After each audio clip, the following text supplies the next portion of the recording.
નમસ્કાર મિત્રો, જમીન મહેસૂલના કાયદાઓ હંમેશા સામાન્ય માણસ માટે ગૂંચવણ ભર્યા રહ્યા છે. ગુજરાતમાં જમીન ખરીદતી વખતે કે વારસામાં મળેલ જમીનના રેકોર્ડ જોતી વખતે ઘણીવાર એક શબ્દ સામે આવે છે, સંપ્રાપ્ત ગામતળ. ઘણા લોકો આને માત્ર સરકારી જમીન સમજીને છોડી દે છે, પણ તેની પાછળ એક આખી કાયદાકીય પ્રક્રિયા છુપાયેલી છે. આજના સ્પેશિયલ વિડીયોમાં આપણે આ વિષયના મૂળ સુધી જઈશું. સંપ્રાપ્ત એટલે શું? ગામતળ એટલે શું? જમીન સંપ્રાપ્ત કેમ થાય છે? અને સૌથી મહત્વનું કે શું આવી જમીન પાછી મેળવી શકાય? આ તમામ સવાલોના જવાબ આજે આપણે મેળવીશું. એક, ગામતળ અને સંપ્રાપ્ત શબ્દનો અર્થ. આ બંને શબ્દનો અર્થ અને તફાવત સમજવો ખૂબ જ જરૂરી છે, કારણ કે ગુજરાતમાં જમીન મહેસૂલ કાયદામાં તેની મોટી ભૂમિકા છે. એક, ગામતળ એટલે શું? સરળ ભાષામાં કહીએ તો ગામતળ એટલે ગામના વસવાટ માટેની જમીન.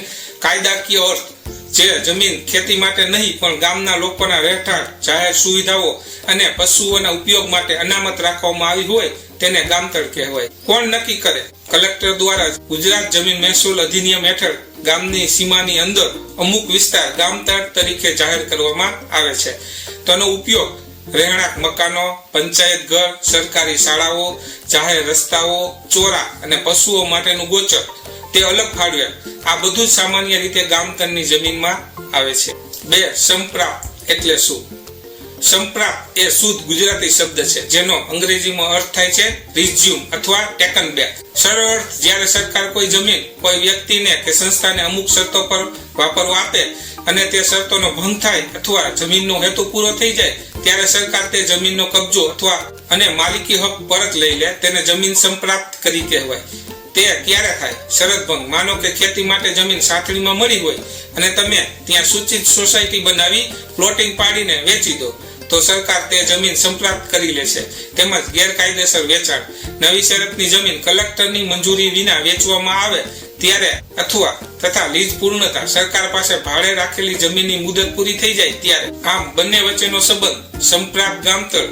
જ્યારે તમે આ બંને શબ્દો સાથે વાંચો છો, સંપ્રાપ્ત ગામતળ, ત્યારે તેનો અર્થ એ થાય છે કે ગામના વસવાટના વિસ્તારમાં આવેલી એવી જમીન જે અગાઉ કોઈ વ્યક્તિના કબજામાં કે ફાળવણીમાં હતી, પરંતુ હવે કોઈ કાયદાકીય કારણસર જેમ કે શરત ભંગ કે વારસદાર ન હોવાના કારણે સરકારે પાછી મેળવી લીધી છે. આનો નિષ્કર્ષ એ જોઈ શકાય કે જો તમારા 7/12 સંપ્રાપ્ત ગામતળ લખેલું હોય તો તેનો અર્થ એ છે કે હવે એ જમીન પર કોઈ વ્યક્તિની માલિકી નથી, તે સંપૂર્ણપણે સરકારી માલિકીની થઈ ગઈ છે. શું તમારે આ જમીનને કાયદેસર રેગ્યુલર કરવાની પ્રક્રિયા વિશે વધુ વિગત જાણવી છે? 2, જમીન સરકાર હસ્તક સંપ્રાપ્ત થવાના કારણો. જમીન સરકાર હસ્તક એટલે કે સંપ્રાપ્ત થવા પાછળ મુખ્યત્વે કાયદાકીય શરતોનું ઉલ્લંઘન જવાબદાર હોય છે. જ્યારે જમીન માલિક સરકારના નિયમોનું પાલન નથી કરતો ત્યારે સરકાર ગુજરાત જમીન મહેસૂલ અધિનિયમ હેઠળ પગલાં લઈને જમીન પાછી ખેંચી લે છે. જમીન સંપ્રાપ્ત થવાના મુખ્ય કારણો જોઈએ તો 1, નવી શરતની જમીનનો શરત ભંગ. ગુજરાતમાં ઘણી જમીનો નવી અને અવિભાજ્ય શરત હેઠળ ફાળવવામાં આવી છે. જો આવી જમીન કલેક્ટરની પૂર્વ મંજૂરી વગર વેચવામાં આવે, ગીરો મૂકવામાં આવે કે તેના ભાગલા પાડવામાં આવે તો સરકાર તેને સંપ્રાપ્ત કરી લે છે. બિન ખેડૂત વ્યક્તિને આવી જમીન વેચવી એ પણ મોટા ભાગે શરત ભંગ ગણાય છે. 2, હેતુફેર ચેન્જ ઓફ યુઝ. જો જમીન કોઈ ખાસ હેતુ માટે આપવામાં આવી હોય, દાખલા તરીકે માત્ર ખેતી કરવા માટે, અને તેનો ઉપયોગ અન્ય કોઈ હેતુ માટે, દાખલા તરીકે રહેણાંક કે કારખાના માટે કરવામાં આવે તો તેને બિનકાયદેસર હેતુફેર ગણવામાં આવે છે. આવા કિસ્સામાં મહેસૂલ વિભાગ નોટિસ આપીને જમીન ખાલસા એટલે કે સંપ્રાપ્ત કરી શકે છે. 3, ગેરકાયદેસર બિનખેતી પ્રવૃત્તિ. ખેતીની જમીન પર સરકારની પરવાનગી વગર બાંધકામ કરવું એ કાયદાકીય ગુનો છે. જો લાંબા સમય સુધી આ દબાણ કે બાંધકામ દૂર ન કરવામાં આવે તો મામલતદાર કે કલેક્ટર સાહેબ તે જમીન સરકાર હસ્તક લેવાનો હુકમ કરી શકે છે. 4, વારસદારનો અભાવ. જો ગામતળમાં કે અન્ય જગ્યાએ કોઈ જમીન કે મકાન હોય અને તેના માલિકનું અવસાન થાય અને ઘણા વર્ષો સુધી કોઈ કાયદેસરનો વારસદાર સક્સેસર તે જમીન પર દાવો ન કરે તો પંચાયત અહેવાલ મુજબ આવી બિનવારસી મિલકત સરકાર સંપ્રાપ્ત કરી લે છે. 5, ભાડાપટ્ટો લીઝ. લીઝની મુદત પૂરી થવી ઘણી જમીનો સરકાર દ્વારા 30 વર્ષ, 60 વર્ષ કે 99 વર્ષના ભાડાપટ્ટા લીઝ પર આપવામાં આવેલી હોય છે. જ્યારે આ લીઝની મુદત પૂરી થાય અને સરકારે તેને રિન્યુ ન કરે ત્યારે તે જમીન આપોઆપ સંપ્રાપ્ત સરકારી જમીન બની જાય છે. 6, જાહેર હિત માટે સંપાદન. ક્યારેક સરકારને રસ્તા પહોળા કરવા હોય, નહેર બનાવવી હોય અથવા રેલવે જેવા જાહેર કામો માટે જમીનની જરૂર પડે છે. આ કિસ્સામાં જૂની ફાળવણીઓ રદ કરીને વળતર ચૂકવીને જમીન સંપ્રાપ્ત કરવામાં આવે છે. મહત્વની વાત, જ્યારે જમીન સંપ્રાપ્ત થાય ત્યારે 7/12 ઉતારામાં ફેરફાર નોંધ એન્ટ્રી નંબર 6 પડે છે. આ નોંધમાં કયા કાયદા હેઠળ અને કયા અધિકારીના ઓર્ડરથી જમીન સરકાર હસ્તક લેવાય છે તેની વિગતવાર માહિતી હોય છે. શું તમારે આમાંથી કોઈ ચોક્કસ કારણ જેમ કે નવી શરતનો ભંગ વિશે વધુ ઊંડાણપૂર્વક જાણવું છે? 3. શરત ભંગ અને નવી શરતની જમીનના નિયમો. જમીન મહેસૂલ કાયદામાં નવી શરત અને શરત ભંગ એ સૌથી ગંભીર વિષયો છે. જો તમે આવી જમીન સાથે જોડાયેલા હોય તો તેના નિયમો જાણવા ખૂબ જ જરૂરી છે, કારણ કે એક નાની ભૂલ તમારી જમીન સરકાર હસ્તક એટલે કે સંપ્રાપ્ત કરાવી શકે છે. એક નવી શરતની જમીન એટલે શું? નવી શરતની જમીન એટલે એવી જમીન જે સરકાર દ્વારા ખેડૂતને અથવા પછાત વર્ગોને ખેતી કે રહેણાંકના હેતુ માટે ખાસ શરતો સાથે આપવામાં આવી હોય. મુખ્ય શરત, આવી જમીન કલેક્ટરની પૂર્વ મંજૂરી વગર વેચી શકાતી નથી, તેમજ ગીરો મૂકી શકાતી નથી અથવા તેના ટુકડા કરી શકાતા નથી. હેતુ, સરકારનો મુખ્ય હેતુ એ હોય છે કે નબળા વર્ગના લોકો પોતાની જમીન સસ્તામાં વેચીને ભૂમિહીન ન બની જાય. ઓળખ, 7/12 ઉતારામાં કબજેદારના પ્રકારમાં નવી શરત અને અવિભાજ્ય શરત એવું લખેલું હોય છે. 2. શરત ભંગ એટલે શું? જ્યારે નવી શરતની જમીન પર લાદવામાં આવેલ શરતોનું ઉલ્લંઘન થાય ત્યારે તેને શરત ભંગ કહેવાય છે. શરત ભંગ ક્યારે ગણાય? 1. મંજૂરી વગર વેચાણ, કલેક્ટરની પરવાનગી લીધા વિના જમીનો દસ્તાવેજ કરી દેવો. 2. બિન ખેડૂતને વેચાણ, ખેતીની જમીન કોઈ એવી વ્યક્તિને વેચવી જે ખેડૂત નથી. 3. હેતુફેર, ખેતી માટે આપેલી જમીન પર રહેણાંક કે કોમર્શિયલ બાંધકામ કરવું. 4. ગીરો કે ટ્રાન્સફર, સરકારની જાણ બહાર જમીન કોઈના નામે ટ્રાન્સફર કરવી કે તેના પર લોન લેવી. 3. શરત ભંગ થાય તો શું કરવું? કાયદાકીય અસરો જોઈએ તો, જો શરત ભંગ સાબિત થાય તો મહેસૂલ વિભાગ આ મુજબના પગલા ભરી શકે છે. જમીન ખાલસા, જમીન તમારી પાસેથી લઈને સીધી શ્રી સરકારના નામે કરી દેવામાં આવે છે, એટલે કે સંપ્રાપ્ત થાય છે. જો રદ, નોંધ રદ, થયેલો દસ્તાવેજ કે વેચાણની નોંધ રદ કરવામાં આવે છે. દંડ, જંત્રીના ભાવ મુજબ મોટો દંડ ફટકારવામાં આવે છે. કબજો, જો જમીન પર બાંધકામ હોય તો તેને તોડી પાડવાનો હુકમ પણ થઈ શકે છે. 4. નવી શરતની જમીન વેચવી હોય તો શું કરવું? નિયમો, જો તમારે નવી શરતની જમીન વેચવી હોય તો તેને જૂની શરતમાં ફેરવવી પડે છે. પ્રીમિયમની ચૂકવણી, સરકારે નક્કી કરેલા પ્રીમિયમ, જંત્રીના અમુક ટકા રકમ જે 20% થી 80% સુધી હોઈ શકે છે તે ચૂકવવી પડે છે. કલેક્ટરની મંજૂરી, પ્રીમિયમ ભર્યા બાદ કલેક્ટર જમીનને જૂની શરતમાં ફેરવવાનો હુકમ કરે છે. સમય મર્યાદા, સામાન્ય રીતે 15 વર્ષ કે તેથી વધુ સમય સુધી જમીન રાખ્યા પછી જ પ્રીમિયમ ભરીને જૂની શરતમાં ફેરવવાની અરજી કરી શકાય છે. 5. શું શરત ભંગ થયેલી જમીન પાછી મળી શકે? હા, જો શરત ભંગ થઈ હોય તો પોસ્ટ ફેક્ટ પરમિશન એટલે કે પશ્ચાવર્તી મંજૂરી દ્વારા તેને સુધારી શકાય છે. જો ભૂલથી શરત ભંગ થયો હોય તો કલેક્ટર સમક્ષ દંડ અને નિયત પ્રીમિયમ ભરીને જમીન ફરીથી રેગ્યુલરાઇઝેશન કરવાની અરજી કરી શકાય છે. જો સરકારને યોગ્ય લાગે તો તે મંજૂર કરે છે. ટિપ્સ, ક્યારેય કોઈ પણ સંપ્રાપ્ત ગામતળ કે નવી શરતની જમીનનો કાચો સોદો કે બાનાખત કરવો નહીં, કારણ કે કાયદાની નજરમાં તેની કોઈ કિંમત નથી. શું તમારે આ જમીનને જૂની શરતમાં ફેરવવા માટેના પ્રીમિયમના દરો વિશે જાણવું છે? 4. 7/12 ઉતારામાં આ જમીનની ઓળખ કેવી રીતે કરવી? 7/12 ઉતારામાં જમીન સંપ્રાપ્ત છે કે સરકારી છે તે ઓળખવા માટે તમારે ઉતારાના મુખ્ય 3 ભાગો ઉપર ખાસ ધ્યાન આપવું પડશે. આ મુજબના સ્ટેપને અનુસરશો તો તમે સચોટ ઓળખ કરી શકશો. 1. કબજેદારનું નામ. સૌથી પહેલી ઓળખ અહીં થાય છે. જો જમીન સંપ્રાપ્ત થઈ ગઈ હશે તો ત્યાં કોઈ વ્યક્તિનું નામ નહીં હોય, તેના બદલે શ્રી સરકાર અથવા ગુજરાત સરકાર અથવા સરકાર હસ્તક એવું મોટા અક્ષરે લખેલ હશે. જો તે ગામતળની જમીન હશે તો ક્યાંક ગ્રામ પંચાયતનો પણ ઉલ્લેખ હોઈ શકે છે. 2. કબજેદારનો પ્રકાર, ટાઈપ ઓફ ટેન્યુર. આ ખાનામાં જમીન કઈ શરતની છે તે લખેલું હોય છે. જો ત્યાં નવી અને અવિભાજ્ય શરત લખેલું હોય તો સમજી લેવું કે આ જમીન સરકારની પરવાનગી વગર વેચી શકાતી નથી. જો જમીન સંપ્રાપ્ત થઈ હોય તો ઘણીવાર અહીં સંપ્રાપ્ત અથવા ખાલસા એવો શબ્દ લખેલો જોવા મળે છે. 3. ઇતર હક એટલે કે બીજા હક અથવા બોજાની વિગત. 7/12 ઉતારામાં નીચેના ભાગમાં બીજા હકોનું કોલમ હોય છે. આ સૌથી મહત્વનું છે.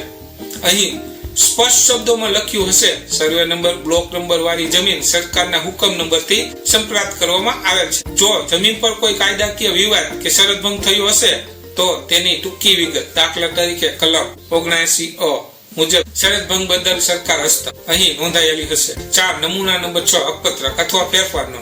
7/12 માત્ર છેલ્લી સ્થિતિ બતાવે છે, પણ જમીન કેમ અને ક્યારે સંપ્રાપ્ત થઈ તે જાણવા માટે નમૂના નંબર 6 એટલે કે ફેરફાર નોંધ જોવી અનિવાર્ય છે. નમૂના નંબર 6 માં જે તે સમયે પડેલી નોંધ એન્ટ્રી તપાસો. તેમાં કલેક્ટર કે મામલતદારના હુકમની તારીખ અને કારણ, દાખલા તરીકે નવી શરતનો ભંગ, બિનવારસી મિલકત કે ગેરકાયદેસર વેચાણ વિગતવાર લખેલું હશે. ઓળખવા માટેના કીવર્ડ્સ. આ પૈકી કોઈ પણ શબ્દ દેખાય તો સાવધ થઈ જવું. શ્રી સરકાર, ખાલસા થયેલી, સંપ્રાપ્ત, શરત ભંગ બદલ સરકાર હસ્તક, કલમ 79A ની અમલવારી. ખાસ નોંધ, જો તમે કોઈ જમીન ખરીદતા હો અને 7/12 કબજેદાર તરીકે કોઈ વ્યક્તિનું નામ હોય છતાં ઇતર હકમાં સરકાર હસ્તક લેવાની કાર્યવાહી ચાલુ છે એવું લખેલ હોય તો પણ તે જમીન જોખમી ગણાય છે. શું તમારી પાસે કોઈ એવા 7/12 ઉતારા છે જેમાં આવા શબ્દ લખાયેલા છે? જો હોય તો તમે તેની વિગત કોમેન્ટ બોક્સમાં પૂછી શકો છો. 5 મિત્રો, હવે આપણે જોઈએ સંપ્રાપ્ત જમીન કાયદેસર કરવા માટેની અપીલ અને પ્રક્રિયા. સંપ્રાપ્ત એટલે કે સરકાર હસ્તક થયેલી જમીન ફરીથી મેળવવી એ કાયદાકીય કે કાયદેસર કરાવી એ એક કાયદાકીય પ્રક્રિયા છે. આ પ્રક્રિયા જમીન કયા કારણોસર સંપ્રાપ્ત થઈ છે તેના પર આધાર રાખે છે. આ મુજબની સ્ટેપ બાય સ્ટેપ પ્રક્રિયા અનુસરી શકાય છે. 1. જમીન સંપ્રાપ્ત થવાનું કારણ. જાણો સૌપ્રથમ તમારે નમૂના નંબર 6 હકપત્રકની નકલ કઢાવવી જોઈએ. તેમાં જે નોંધ એન્ટ્રી દ્વારા સરકાર હસ્તક લેવાય છે તેની વિગત હશે. તેમાં કયા અધિકારીએ એટલે કે મામલતદાર કે કલેક્ટર સાહેબ અને કયા કારણોસર શરત ભંગ કે દબાણ કે વારસદારના અભાવે હુકમ કર્યો છે તેની માહિતી મળશે. 2. અપીલ કરવાની પ્રક્રિયા. જો તમને લાગે કે જમીન ખોટી રીતે અથવા તમારી રજૂઆત સાંભળ્યા વગર સંપ્રાપ્ત કરવામાં આવી છે તો તમે અપીલ કરી શકો છો. ક્યાં અપીલ કરવી? જો હુકમ મામલતદારનો હોય તો પ્રાંત અધિકારી એટલે કે SDM ને અપીલ કરી શકાય. જો હુકમ પ્રાંત અધિકારીનો હોય તો કલેક્ટર સાહેબને અપીલ કરી શકાય. સમય મર્યાદા. સામાન્ય રીતે હુકમ મળ્યાના 60 થી 90 દિવસમાં અપીલ કરવી જરૂરી છે. જો સમય વીતી ગયો હોય તો વિલંબ માફી માટે અરજી સાથે અપીલ કરી શકાય. 3. જમીન કાયદેસર કરવાની પ્રક્રિયા. જો જમીન સાચા અર્થમાં શરત ભંગ કે દબાણના કારણે સંપ્રાપ્ત થઈ હોય તો સરકારના અમુક ઠરાવો મુજબ તેને ફરીથી મેળવી શકાય છે. પ્રીમિયમ અને દંડની ચૂકવણી. સરકાર ઘણીવાર જંત્રીના નક્કી કરેલા ટકા જેમ કે 10%, 25% કે વધુ પ્રીમિયમ અથવા દંડ તરીકે વસૂલીને જમીન ફરીથી મૂળ માલિકને સોંપે છે. સાથની સમિતિ, કલેક્ટર સમક્ષ અરજી. તમારે કલેક્ટર કચેરીમાં જમીન નિયમિત કરવા બાબતની અરજી કરવી પડે છે.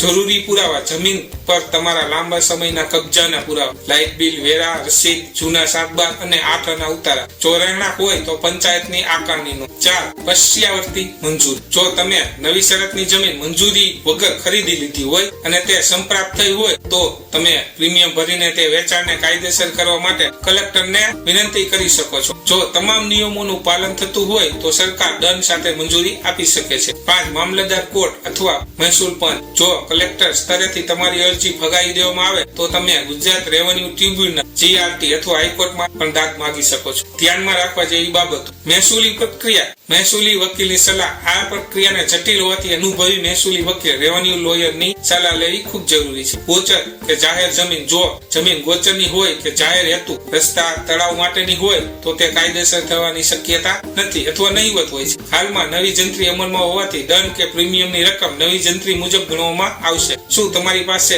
એ હુકમની નકલ છે જેના દ્વારા જમીન સંપ્રાપ્ત થઈ છે? જો હોય તો તેમાં કઈ કલમનો ઉલ્લેખ છે તે કોમેન્ટ કરી જણાવશો, જેથી આગળના પગલા શું લઈ શકાય તે કોમેન્ટથી તમે જાણી શકો. 6. જમીન ખરીદતી વખતે રાખવાની સાવચેતી. જમીન ખરીદવી એ જીવનનું સૌથી મોટું રોકાણ છે, પરંતુ જો સાવચેતી ન રાખવામાં આવે તો કાયદાકીય મુશ્કેલી પરિણમી શકે છે. ખાસ કરીને સંપ્રાપ્ત કે સરકારી જમીનોના કિસ્સામાં છેતરપિંડી થવાની શક્યતા સૌથી વધુ હોય છે. જમીન ખરીદતી વખતે આ મુજબની સાવચેતીઓ ચોક્કસ રાખવી જોઈએ. 1. જમીન રેકોર્ડની ઝીણવટભરી તપાસ. 7/12 અને 8 ઉતારા. ઓછામાં ઓછા છેલ્લા 30 વર્ષના ઉતારા તપાસો. કબજેદારના નામોમાં કોઈ પણ જગ્યાએ શ્રી સરકાર કે સંપ્રાપ્ત લખેલું નથી ને તે ખાસ જુઓ. નમૂના નંબર 6 પત્રક. જમીનની માલિકી કેવી રીતે બદલાય છે તેની તમામ ફેરફાર નોંધો વાંચો. કોઈ નોંધ પેન્ડિંગ કે વાંધાજનક તો નથી ને. 2. જમીનનો પ્રકાર તપાસો. જૂની શરત. આ જમીન મુક્તપણે વેચી શકાય છે. નવી શરત. જો જમીન નવી શરતની હોય તો કલેક્ટરને પ્રીમિયમ ભર્યાની મંજૂરી વગર સોદો કરવો નહીં. મંજૂરી વગરનો સોદો ગેરકાયદેસર છે અને જમીન સંપ્રાપ્ત થઈ શકે છે. 3. Title clear certificate. કોઈ અનુભવી વકીલ પાસે જઈને ટાઇટલ ક્લિયર રિપોર્ટ કઢાવો. વકીલ દ્વારા છાપામાં જાહેર નોટિસ અપાવો, જેથી કોઈનો હક દાવો હોય તો ખબર પડી શકે. 4. જમીનનો નકશો અને સ્થળ તપાસ. સિટી સર્વે કે બ્લોક પ્લાન. કાગળ પર જે સર્વે નંબર છે તે જ જમીન તે જ સ્થળ પર છે કે નહીં તેની ખાતરી કરો. માપણી. સરકારી મોજણીદાર DILR પાસે જમીનની માપણી કરાવો, જેથી હદ સીમાનો વિવાદ ન રહે. કબજો. જમીન પર અત્યારે કોનો કબજો છે? કોઈ દબાણ કે ગેરકાયદેસર બાંધકામ તો નથી ને. 5. ઝોનિંગ અને બિનખેતીની સ્થિતિ. ઝોન તપાસો. જમીન રેસિડેન્શિયલ, કોમર્શિયલ કે એગ્રીકલ્ચર ઝોનમાં છે, જો તે રિઝર્વેશન હોય, દાખલા તરીકે રોડ કે બગીચા માટે અનામતમાં હોય તો ત્યાં બાંધકામ થઈ શકે નહીં. એને હુકમ. જો જમીન બિનખેતી એને થયેલ હોય તો તેનો હુકમ અને લેઆઉટ પ્લાન અસલી છે કે નહીં તેની ચકાસણી ઓનલાઈન પોર્ટલ IORA પર કરો. 6. નાણાકીય વ્યવહાર, પેમેન્ટ, ચેક કે ઓનલાઈન ટ્રાન્સફર. ક્યારેય પણ જમીનના નાણાં રોકડા કેશ ન આપો. હંમેશા બેન્કિંગ ચેનલ દ્વારા પેમેન્ટ કરો જેથી કાયદેસરનો પુરાવો રહે. બાનાકટ, સાટાકટ, સોદો નક્કી થાય ત્યારે રજીસ્ટર બાનાકટ કરાવો જે બધું સુરક્ષિત છે. 7. અન્ય મહત્વના દસ્તાવેજો, ઝોનિંગ સર્ટિફિકેટ, લોકલ ઓથોરિટી, ગુડા, ઓડા, રૂડા વગેરે પાસેથી ઝોનિંગની વિગતો મેળવો. વેરા રસીદ, પંચાયત કે નગરપાલિકામાં કોઈ વેરો બાકી નથી તેની ખાતરી કરો. ચેતવણી, જો જમીન સંપ્રાપ્ત થયેલ હોય અને કોઈ વ્યક્તિ તમને એવું કહીને વેચે કે હું ભવિષ્યમાં આ જમીન કાયદેસર કરાવી આપી તો પણ આવી જમીન ખરીદવી નહીં. જ્યાં સુધી સરકારના રેકોર્ડમાં તે વ્યક્તિનું નામ ન આવે ત્યાં સુધી તે જમીન વેચી શકાતી નથી. સંપ્રાપ્ત ગામતળ જમીન એ સરકારની અનામત મિલકત છે જેનો ઉપયોગ લોકહિતમાં થવો જોઈએ. જો તમે આવી જમીન પર રહેતા હોય તો વહેલી તકે મહેસૂલી વકીલની સલાહ લઈને તેને કાયદેસર કરવાની પ્રક્રિયા શરૂ કરી શકાય છે. સરકારી રેકોર્ડમાં સરકાર શબ્દ હોવો એ તમારા માલિકી હક માટે જોખમી છે. આજના વિડીયોમાં આપણે જોયું કે સંપ્રાપ્ત જમીન શું છે અને તેની કાયદાકીય અસરો શું છે. જો તમને આ માહિતી ગમી હોય તો વિડીયોને લાઈક કરજો અને તમારા વોટ્સએપ ગ્રુપમાં શેર કરજો જેથી કોઈ છેતરાય નહીં. જો તમારા મનમાં કોઈ પ્રશ્ન હોય તો નીચે કોમેન્ટ બોક્સમાં પૂછી શકો છો. અમે ચોક્કસ પ્રયત્ન કરશું તમને જવાબ આપી. જમીન મહેસૂલના આવા જ ઉપયોગી વિડીયો જોવા માટે અમારી ચેનલને સબસ્ક્રાઇબ કરો. ખૂબ ખૂબ આભાર. જય હિન્દ.